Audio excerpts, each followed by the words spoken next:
Ladies and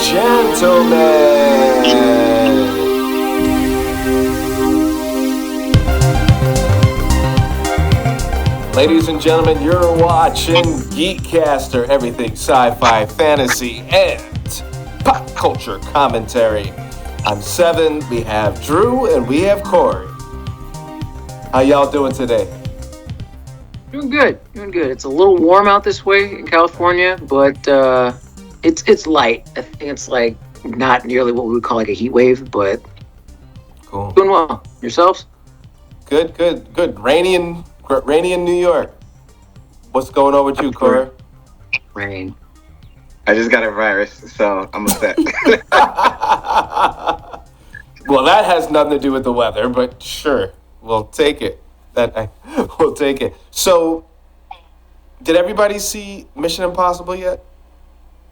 I didn't. I know you guys did. Well, wait. I guess Corey didn't, and you did, Seven. Yeah, so we'll hold off on that one. And then also Bloodlines, Final Destination. That one's a maybe. I may go to that tonight with my sister. Okay. But you did. You said, yeah, you did. Wow. Yeah, let's go with that segue. You said you did go see Final Destination Bloodlines. What was your take and 2 cents on it? You can give spoilers. I kind of don't care, but right. I mean, for the audience, just give us your take. Well, I like the fact that they tried to connect to past films. They did it lightly. I wish they leaned into that more.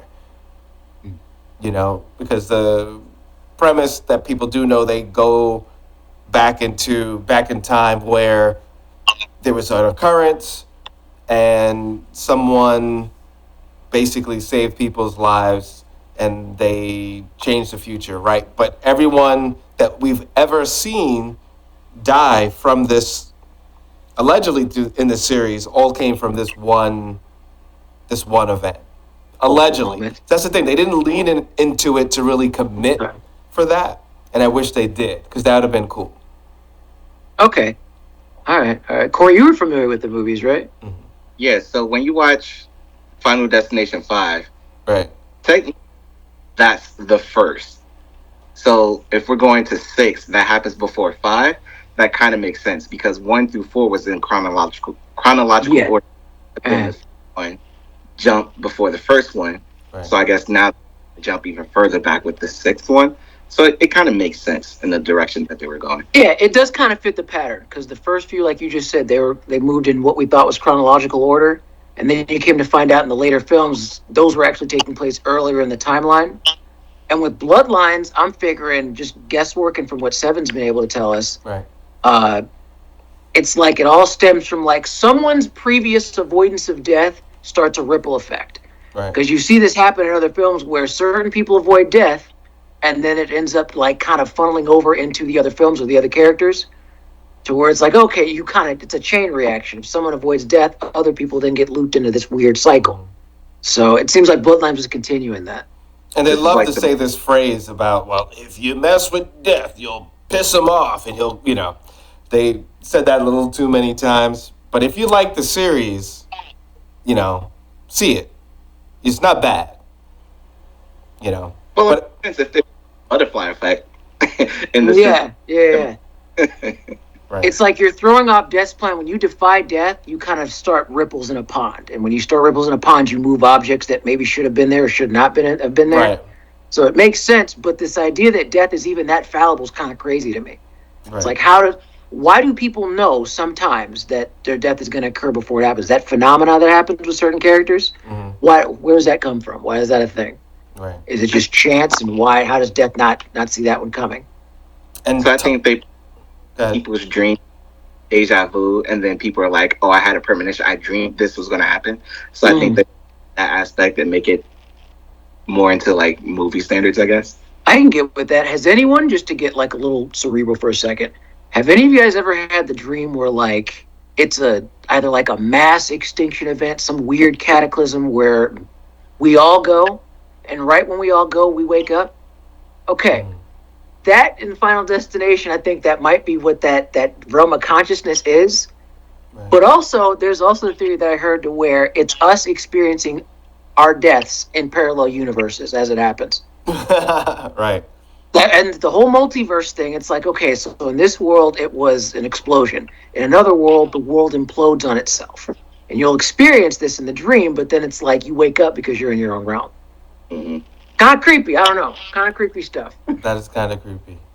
Also, the speech that Tony Todd, he was in the film, and which was great to see him, hear that voice. For all of you that do not know Tony Todd or Anthony Taron Todd, he played Candyman. So he gave a very nice, farewell kind of speech within the film, and it was kind of cool because it definitely was relevant to his own life. He was fighting stomach cancer. Yeah, but it was good to see him one last time in something. So I think that was the highlight of the film for me.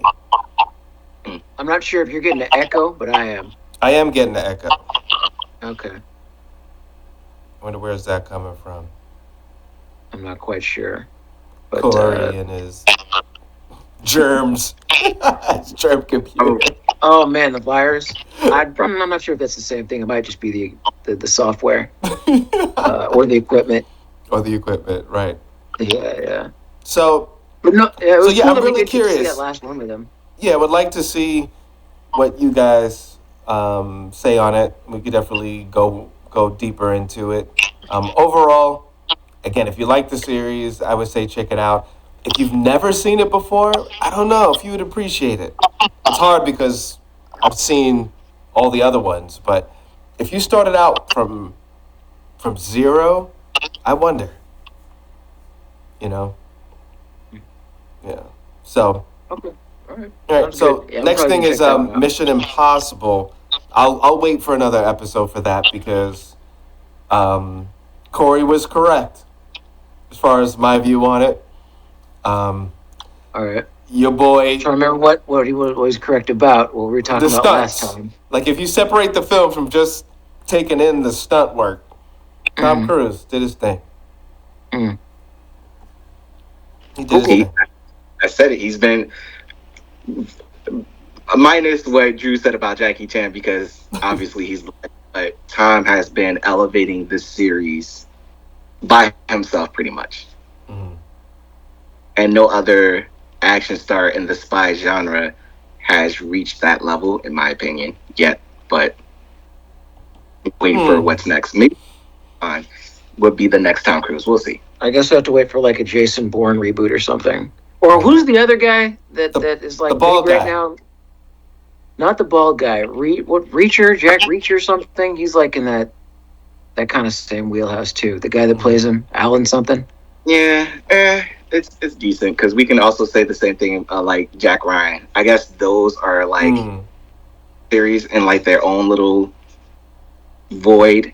I wouldn't necessarily compare them to the spy genre. They're more like the American spy series. Well, they're all the same guy down to the name. They're all Jack. They're all John, Jack Ryan, Jack Reacher, John Spartan. Right. Just like what's the guy from 24? Jack Bauer. They're all the same guy. Jason Statham. What about him? Jason Statham. May as well just be Jason in every movie, as far as I'm concerned. But yeah, it's that same archetype of character. It can be fun. I haven't watched a Mission Impossible movie since I think 3. 3, I think, was the last one that I saw. But it's all good. He's about to turn 63 this July. Yeah, he's up there, man. He's still doing his thing. That's cool. He's gonna be probably running until he like blows out a hip or something. Not wishing out on anybody, but too much. This man ran a few times in this film. I'm like, how many times are they gonna make him run? I'm pretty sure it's in his contract. If you saw any kind of legalese with his stuff on it, I'm like, dude, I have to run at least X amount of minutes per movie. Wow, I believe you. I believe you in a weird way. Oh, Keanu Reeves. Let's just give some fire for him. Okay. He's why not? I mean, it's Keanu, man. It's Keanu, right? You don't even have to say anything after. It's Keanu, man. That's it. Are you guys looking forward to was it Ballerina? Yes. Is he actually in this one? Or is it about like okay, because I see the shots of him loading up a gun, but I'm like, is this before or after like the other events? When is this? I don't think mainly focused on him. I think he's actually a side character in this one. Yeah, I'm kind of thinking he's gonna have like a cameo, if anything, because it's about what's other cutie? Anna de Armas' character. Like she's one of the chicks that we saw getting trained, and I want to say as early as 2. They introduced like his whole the underground in like 2, where he like came from, and she was one of the girls. So that could be cool. Oh, was it 3? It's like 2 or 3. I think it was 3. I think that's what people were bringing up with Halle Berry and her dogs. We really wanted that aspect, not the really ballerina aspect, but you know. No, I'll take the ballerina aspect over Halle Berry any day. Huh? Not a Halle Berry fan. 7 knows. 7 knows. Speaking of the character with the dogs, yes, with in John Wick ethos, I think that is a more interesting character than ballerina. That's just my take. She what's the thing that she does? She spits in the water bottle at one point and then gives that to John to drink. I'm like, yeah, what a charmer. I like her so much. Yeah, sure.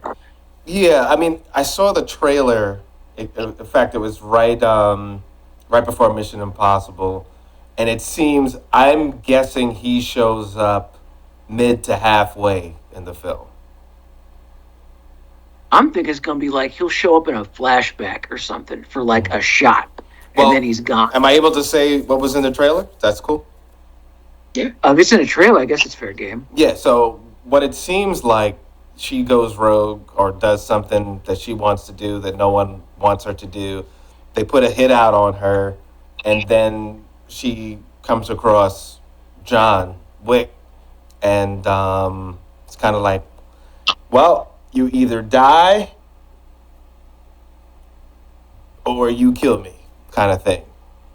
I mean, considering it's John Wick and the fact that he's still alive at this point in the series, is probably not looking too good for our girl. But or him, unless he wants to bow out like this.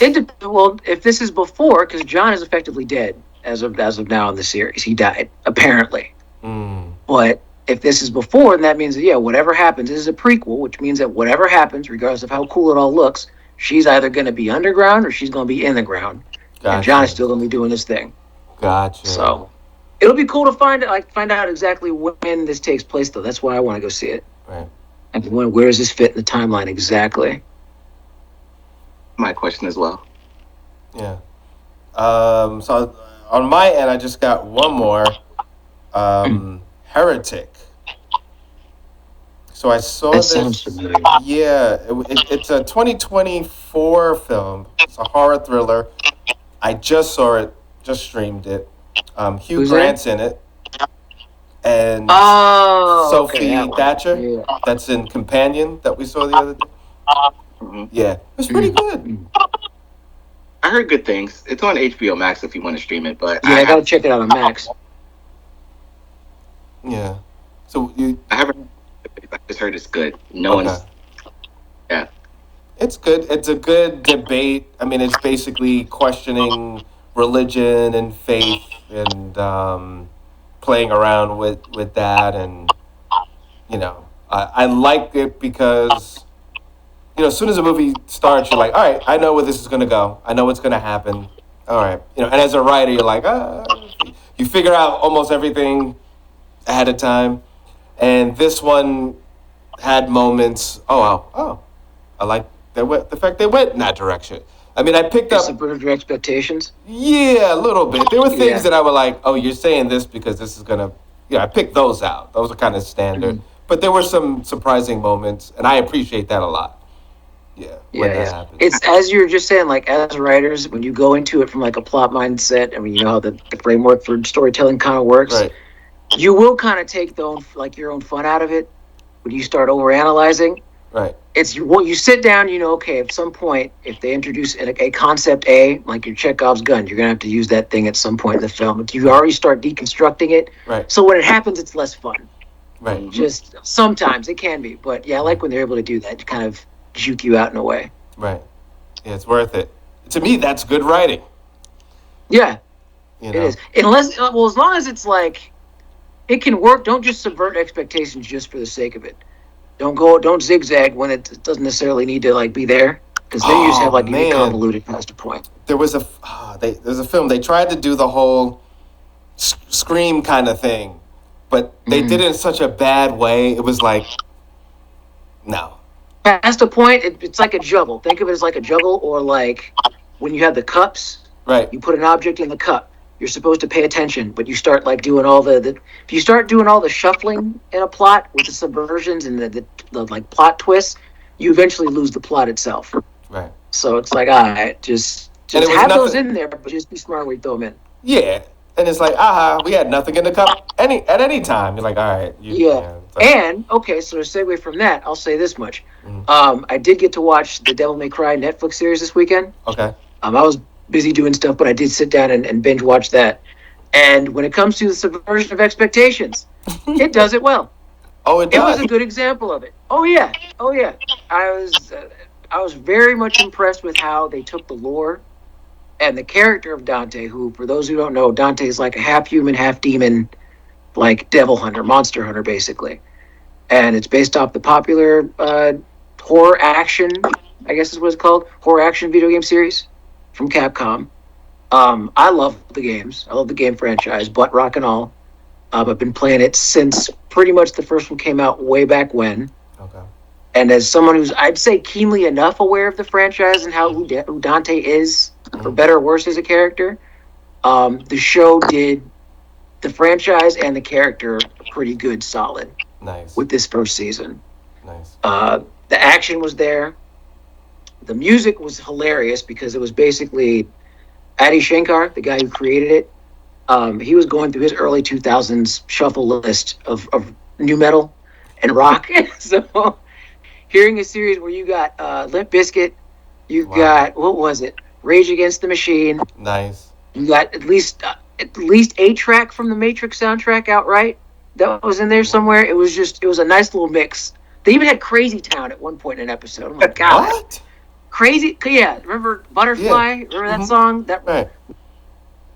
It's in there. And where can we see this? Netflix. This is on Netflix. And it's called Netflix. This is Devil May Cry. Devil May Cry. Okay. Devil May Cry. And it's funny because to get not too much into social political stuff, there are people that were complaining about this season. Interesting. Primarily the reasons being, it was America. It takes place in America. America is the setting of this, and the demon stuff that's going on. Without spoiling anything, the demon stuff that's going on, it turns less into the idea of your classic evil Judeo-Christian evil demon creepy crawlies, and it's more the idea of a different dimension of beings who are humanoid, but just look different from us, right? Makaians, demons, what we call them. And it turns into there's refugees, and America's doing its thing when it comes to having an inroad to hell and getting its resources. And then, so the argument becomes like, oh my God, who's the evil imperialist power? The hordes of hell or the humans on Earth? It's kind of it raises this ethical question of who's worse, demons or humans. Right. And you have people that I'd say just mostly the whiny, thin-skinned conservative patriots that are mad that the series is exploring stuff that America's actually done. The idea of like capitalist imperialism, the idea of taking other people's resources and exploiting, if not outright killing, a destitute and lesser than people. Wow. It goes into interesting territory in that regard. And if you're complaining about it, it's turn off Fox or something, homie, because it goes deeper, but I think that's all. I'm going to keep it there for now. And how many seasons they have? Just the one. It's 8 episodes. Okay. You can burn through it. I literally went through that in about like a day. Well, how long is each episode? 30 minutes, give or take, 20, 30 minutes. And it's well animated. The voice actors are great. Kevin Conroy is in this one. Okay. Oddly enough, it was one of the ones that he did before he passed away, obviously. Yeah. But he's Dante. He was the voice of Dante, right? No, he's the voice of the vice president in this. Johnny Young Bosch does the voice of Dante in this, and he's good. He's got the leading dude voice. Nice. And the chick that played Lady in that, Mary, she plays like the not a mercenary. I forgot who plays her. But yeah, good voice cast. It was acted well, animated well. Action sequences are insane. Everything you liked about the game series, it's wrapped up in a neat package with a fun narrative. Well, not a fun narrative, Right. but an interesting narrative. As far as animation, twists. is it kind of like that? What was it? Castlevania, kind of. Because Okay. also, too, fun fact: Adi Shankar. This is the series that he kind of left Castlevania to go do. Oh, He did the first 3 seasons, Right. and then he left to go do this one, and it's Studio Mir, MIR, that did the animation. Mm-hmm. Excellent job. They crushed it. It's definitely all the over-the-top dynamic action stuff you'd have in the games. Mm-hmm. Yeah, I'd give it like a hard 9. Hard 9 out of 10. Okay. Check it out. Yeah. And Corey, anything you saw the last couple days? Mickey 17. I did see that. Yeah. Yeah, I'm still out. Damn. Yeah. What's your take on it? I was gonna ask your take because I have a good take. I feel like we're gonna be different on this one. I believe there are messages there that were super positive where I can't down this film. The messages were there, as far as it almost again, like Drew, you were saying, without getting all political. I mean, you could see several people in politics that they were kind of joking of this charismatic, self-absorbed leader kind of thing, and if they had this technology, this is what people would do with it. They would do this if they could. Just taking advantage of people and, basically slave labor, experimenting on people. Basically everything they did from the 1600s all the way up to 1800s, but using technology to have a handle on it. So, I mean, that's my take from it. It wasn't bad. Definitely wasn't bad. On a scale of 1 to 10, what would you give it? Wow. Okay, that's a good spread. All right, there's some flexibility over there. Yeah, I say a 7, and I say 7. Okay. Yeah. What would you say? 8, because the character you said 8? 8.5. Okay. The evil character, he wasn't just one person. It was pretty much an amalgamation of like your typical tyrannous dictator. Right. I think they put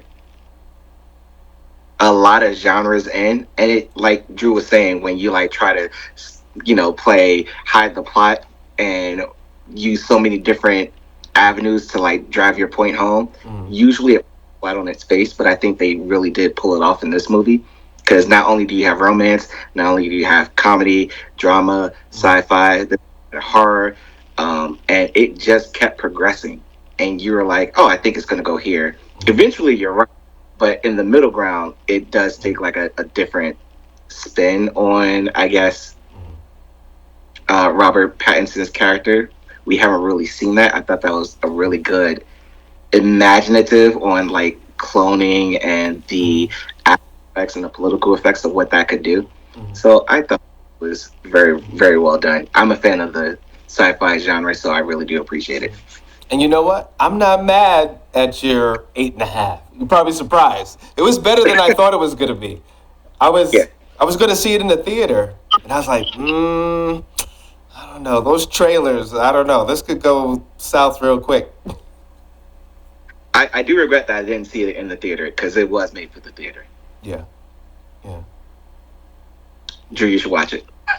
Yeah, I'm gonna check it out. Same as 7. I was thinking about seeing it. Right. More or less, what got me interested is the concept. It's the idea that if you could sit up there and mass produce copies of one person, how scummy would corporations be when it comes to basically using that as what 7 and you guys were talking about is just next level slavery. Right. I can just make endless copies of you, subject you to all kinds of torture and death on a daily basis in the spirit of almost like a dark take on Star Trek, where it's like as you're going out and exploring the universe, how do we sit up there and make those inroads at the sacrifice of these lower grunts right here? Right. You know, how do we make that Star Trek society by sacrificing these poor schlubs over here? So that was interesting. And Robert Pattinson, man, he's been like taking chances with these roles, Right. and I'm digging it. He's definitely going as far away from like his Edward Cullen days as possible. Thank goodness. And Thank goodness. it's made for some dope films. When I Right. see him in, I actually like. I'm like, Robert, no man, he's a good actor. He's solid. Right. Right. Before that, don't forget he was Cedric Diggory in the Harry Potter films, and he's And always Cedric, yeah. he's I a forgot good, about Cedric. Yeah. he actually did very well. And I don't know if this is a spoiler. Maybe I should save it. What do you think, Simon, about the different Mickeys that we see? No, I think we get that from the trailer, that the different personalities, and I think that I think it did a decent job of convincing us that it's a different person. That was one of my biggest gripes when people do more than one character in a film, is really approaching it physically, tonally, facially, not just an accent, but just really jump in and become a different person. And I would like to say, yeah, I think he did a good job. Yeah. I give him props for that, because most people don't do that well. So Technically, that's not cloning. Cloning is an exact copy, and it wasn't technically cloning. It was just repurposing a human individual. It was taking your essence, the brain power of your mind, basically like a data, and just recopying that, and you got a different result every time. I thought scientific one was very, very accurate and very. I'm glad you brought that point. So that past how he executed, that's one thing. But as far as the writing, right? Because they do make a print, like it's supposed to be an exact copy of the person, allegedly the personality, there technically was no reason for the multiples having different vibes. That I thought was a little weird. That was off. Because that they did explain that. So if you think about reincarnation, right? And if you could save all of your past experiences, every time you're reincarnated, you're going to be created with a lot more information than you were previously.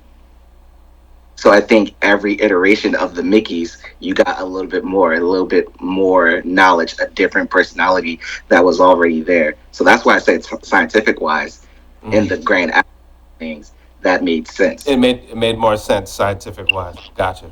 Okay. I could dig that. Yeah, well, he definitely became more of a rebel. But I'll leave that for people to check that out. Anything else? Because we got like 1 minute to go. Anything that you guys are looking forward to checking out? There's a few things I have to still catch up on. From the most recent season, I know it's about to start soon. What else was there? I think there's a new season of Love, Death, and Robots up. I still have to catch up on. Oh, I gotta check up on that. Yeah. Yeah, that's been pretty consistently good. I'm sure there's a bunch of other stuff I'm just slipping my mind right now. But yeah, I'll come back with more. I'll definitely have more. I've been watching the newest season of Black Mirror. They dropped a new season. That too. One that's coming out at the end of June. I can't wait for that because I'm a huge Formula One. Nice. Yeah. Awesome. And Ballerina. I can't wait to see that. And 28 When's that years out? later. 28 years. Oh yeah, 28 years. That's the next one I'm going. I'm definitely going to go to that one in the theaters. Yeah. Oh yeah. That's When's that one out again? I don't know.